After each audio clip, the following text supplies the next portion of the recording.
Kellyann Meloche of the Community Protection Unit held a special community meeting on Wednesday, August 7th at the Tyler Glasgow Memorial at South Texas.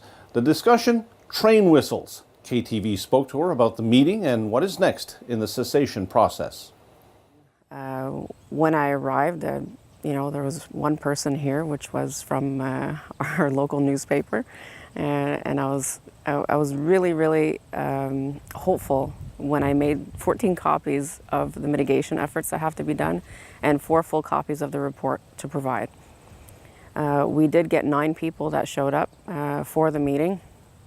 Ironically, we get many complaints and many on social media that start mentioning how much they hate the train whistles, but nobody showed up. And I really needed to hear the voices of the people and talk about it as a group. So I showed everybody the mitigation efforts. Here's what we have to do. We have to paint stop lines. We have to put up stop signs. We have to inform all of the community that there will be no whistleblowing at this crossing. We got to get the crossbucks up, the train crossbucks. And just that advance warning to let people know it's no whistles. Once we advise them of that and pay for that, we also have to pay for insurance at 3 of the 4 crossings, because once again, we can only stop the whistles at 3 of the 4 crossings because of the arm, the bells, and the flashing lights that go off. CP will pay for half of the insurance at each of the crossings, but it still comes to $400 per crossing per year that we pay. Along with if there's any signs that get damaged or spray painted or anything like that, it has to be replaced right away. And again, it's cost. We're looking at a $2,500 per year budget that we have to take from somewhere. And it'll cost the community. It's definitely going to cost us. What I don't want it to cost us is a life.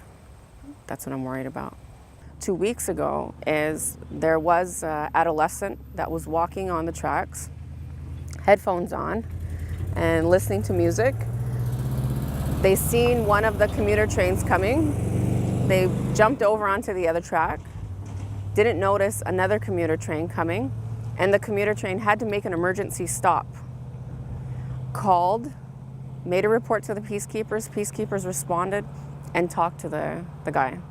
So we would have, as close as 2 weeks ago, had an incident where we would have been picking up somebody from there.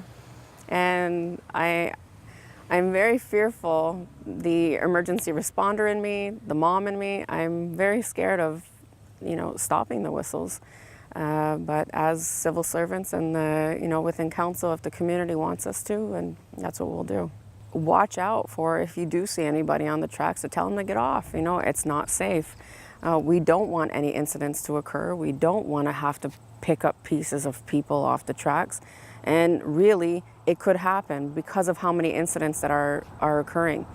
Between ATV riders, bicyclers, walkers, there are people out there, and they need to get off of those tracks, because any time, and that track is open 24/7, so when a community member sees somebody on there, just tell them to get off the tracks, and if they tell you to mind your own business, then oh well, you tried, and just make sure you say something.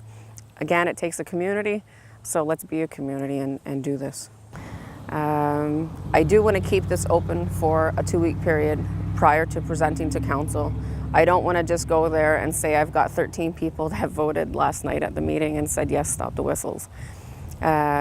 Please email me at kellyann.meloche@mck.ca or phone at 632-0635 and leave me your answer. Would you like to continue to stop the whistles or not?